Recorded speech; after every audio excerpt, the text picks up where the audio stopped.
Dr. Craig, when I was 6 years old, I jumped into the deep end of the pool and someone had to pull me out. I almost drowned. And I really feel like this is what I'm doing, discussing this subject today on this podcast, jumping into the deep end of the pool. But it's about the transgender issue, and it's a follow-up from our last podcast. And Bill, I must say from the outset that my heart breaks for people who struggle with gender identity and transgender issues, and the parents who we're going to look at here, one particular parent, how he's dealing with this, how they are dealing with this. It can't be easy, can it? Obviously not. It's deeply agonizing for those who experience this. It's become a political football. Yes. And sometimes when something becomes a political football, we forget about the people and just look at the politics of it. And so I want us to avoid that. But there is a blog written by Patrick Green, the Transparent blog, clever name, who has a child who identifies as a son, as a man, as a boy. And this is a person who was born female, but who is transgender, identifies as a male. Now, this father recounts two things that have happened to them, and they're both sad, or they're both very difficult. One at a pharmacy with he and his son, and then one at a restaurant when they went out to eat, of people who treated them badly because of his look, because of the look of this transgender young person. And so thought we would look at that. One of the things that happened to them at this particular restaurant was the waitress refused to serve them. And the name of this article is The Nationwide Epidemic of Sincerely Held Beliefs. And so they were refused service at a restaurant, and they were refused service at a pharmacy because of the people who work there, their sincerely held beliefs. Somehow those are protected. He wants something done about that. Yes, and this connects with other cases that have gone all the way to the Supreme Court, where you remember a Colorado baker had been held to be in violation of the law because he had refused to make a custom cake for the wedding of a homosexual couple.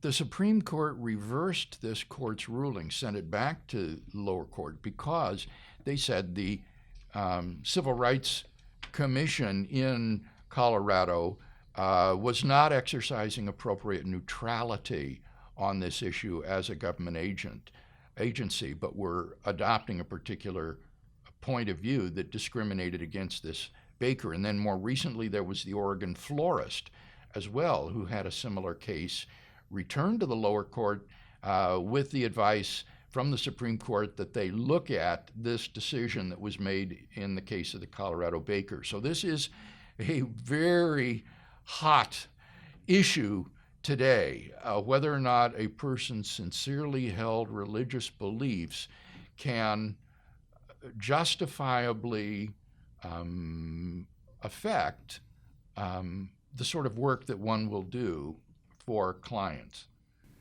Okay. First thing that happened to them, they were at a restaurant. The waitress took one look at this transgendered young person and then refused service, and they overheard her say, "I am not going to serve that. I don't even know what to call it. It ain't a boy or a girl. It's a thing, and it ain't of God." Now, Bill, that's almost like a bad movie script. I cannot imagine someone saying that. I'm sure there are plenty of people who would be that insensitive. I said the waitress was gesturing at our table when this happened, and it was not only loud enough for us to hear, but other patrons.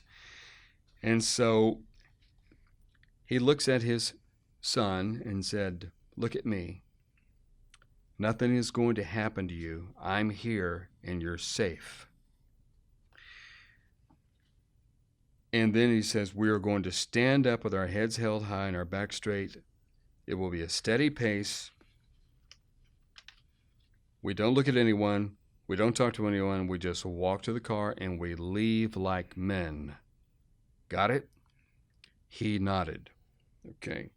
So there's a couple of things here. One that you hear a lot is being safe, making sure that the campus is safe and that everything is safe for a person who is transgendered, homosexual, different, and whatever. So that's a big thing these days. You're safe, you know. And in a way, I see a conflict of the father here. He wants his child, who identifies as a boy, to be manly, but then he's saying, "I'm here and I'll protect you and we're going to go out like men." And so he's, like you pointed out, he's kind of a traditionalist in this, but he's trying to accommodate his child's identification as a man. Right. He's very affirming of the transgender identity of his child. He said, in the blog, "We left like men because that's what you are, a man, my son." So he's clearly affirming the child's choice of changing gender to be male. Now, a lot of people in the transgender movement and so on would not like this, because if gender is fluid, why characterize what you're doing as manly or womanly? They want to get rid of all that. Yes, there's no doubt that there is a kind of traditionalism here in identifying male roles as being strong and back up and sticking up for yourself. In that sense, it's traditional, but it's in the context of a very non-traditional transgender situation. Yeah. Now, it seems to me, Kevin, that what the waitress did here was clearly illegal. In cases like the Colorado bakery case or the Oregon florist case, it was a freedom of speech issue that is at the heart of those, and that still actually remains to be settled, because these were, for example, a custom cake that would carry a message on it that would affirm the homosexual couple's marriage, which that baker could not do because it went against his sincerely held beliefs. And so the question there was, can the state compel speech in that way? And that's yet to be decided. The Supreme Court decided that the Colorado Civil Rights Commission had acted inconsistently because in other cases they had declared that anti-gay messages would be forbidden. In other words, they were not neutral. They were forbidding anti-gay messages and then prescribing that this baker put on a pro-gay message.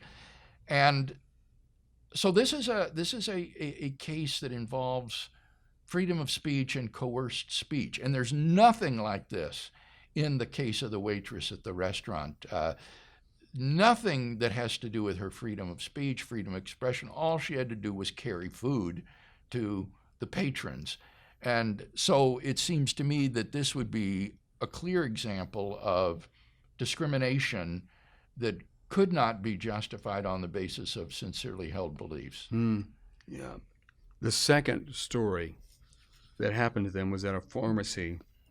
He and his son were there at the pharmacy to pick up testosterone, and the pharmacist looked at his child and then looked at the information and said, there's a discrepancy, there's a disparity here, and I don't think I can fill this.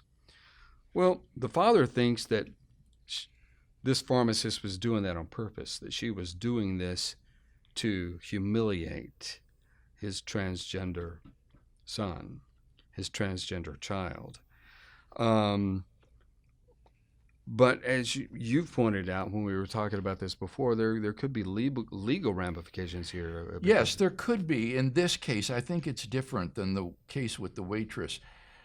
Testosterone is a controlled substance, and therefore pharmacists have to be very careful with the law in selling drugs without a valid prescription. I found out in my work on the atonement, of all things, that selling drugs without a proper prescription is what's called a strict liability offense. That means that the pharmacist can be held liable before the law for criminal activity, even if it's a non-culpable offense. For example, suppose somebody comes into the pharmacist with a fake prescription from Dr. X, and the pharmacist looks at this prescription and fills it. That pharmacist can be arrested for the strict liability offense of selling prescription drugs without a valid prescription. And you might say, but he had no idea the prescription was fake. It looked good. It looked perfectly all right. It doesn't matter with a strict liability offense. He is guilty and prosecutable because he sold prescription drugs without a valid prescription. And so a pharmacist needs to be very careful to be sure the name matches when someone comes in trying to fill a prescription for something like testosterone. And in this case, the prescription name didn't match. Mm-hmm. The prescription was for a girl's name, which isn't given here. And the child now was going by the name Dave because of the transgender identity. Mm-hmm. And the father was infuriated because the pharmacist continually said, we have a prescription for, and then would you say the name Sally or whatever it was, but we don't have a prescription for Dave. And he felt this was deliberate attempt at what's called dead naming. Dead naming, yeah. Where you use the name of the child that's on the birth certificate by which he no longer goes because he has changed his name to a transgender name. So he considers his birth name a dead name. That's right. And then your new name is, yeah. And if you call them by their old name, then you're dead naming, right? And that's considered a deeply hurtful personal offense. Now, in this case, it's not clear that that's what the pharmacist was doing, because the pharmacist cannot sell drugs to a person whose name isn't on the prescription properly. That prescription or that pharmacist could be liable for prosecution committing a crime. And so I think in a case like this, the father may be over-interpreting what was happening as a result of the wounded feelings. Yeah, I've noticed felt. you can't get a pharmacist to budge on anything. They are really And with held to it. reason. For good given reason, how yeah. tight the laws are. Now, the other thing that needs to be said about this is that you're under no obligation to respect another person's feelings. It may be hurtful to use the dead name of a transgender person, but you're not under any legal obligation to use that person's new name. This is going to be a personal decision on your part. And here, someone like Jordan Peterson has emphasized that the attempts of Canadian universities to prescribe certain pronouns, not just names, but pronouns to be used in addressing transgender people, are, and again, an abridgment of free speech and cannot be coerced upon you. Peterson says when he addresses a transgender person, he may choose to use particular transgender pronouns or something, but he insists that he cannot be coerced to do that by the speech compelled police. speech. That's right. It's compelled speech. And so, once again, we've got this conflict here with freedom of speech, which is enshrined in our Bill of Rights. And you're under no obligation at all to respect the personal feelings of the other person to whom you speak. Now, that raises ethical questions, questions about the loving way to treat other people and so forth. But we're talking here about whether or not there is a legal issue, a constitutional issue that is at stake. And it seems to me in the pharmacy case, there just isn't any such legal violation on the part of the pharmacist. True. And they went to another pharmacy, told the manager what happened, and the manager said, "I'm sorry, that's the way it is. There are strict rules." I mean, he was sympathetic, but he said, "Look, this is just the way it is." So how there are two ways that he kind of wraps up the blog here, Bill. He says that he did hear one person congratulating the woman behind the counter for her bravery and her sincerely held belief. And I'm almost thinking, boy, that's hard to believe. I mean, really, maybe that person could have been saying, you stuck to the law, not that you were just trying to shame this person. I mean, I don't know, but I can just see the difficulty here is we're hearing one side of the story, and he's a very emotional and wounded side of the story. Very true. He says that, but it's everybody's sincerely held beliefs that are hurting others these days. Illinois, where this took place, like Arizona, is one of 11 states, or it could have been Arizona. Illinois, like Arizona, is one of 11 states that allow pharmacy counters to refuse to fill a prescription based on moral or religious objections. And he's saying, as a secularist, we need to get rid of that as a country. Now, here's the bottom line. He's asking, where is the line? And his answer is, I don't know. He doesn't know. Where do you draw the line between your sincerely held belief, your religious convictions, and so on in the workplace, and what it is? He admits, I don't know. I don't know where the line is, because he understands that he has sincerely beliefs too. The courts don't know either. It hasn't been determined yet. In these cases, like the Colorado baker or the Oregon florist, the Supreme Court ruled narrowly on these cases, that the Colorado Civil Rights Commission had acted inappropriately, that the lower court need to reconsider the case of the florist, but they did not rule on the free speech issue that was at stake. And so these cases are going to come back to the court again, and nobody knows where the line is right now. And that's why, politically, the appointment of Supreme Court justices is so crucial in upcoming elections.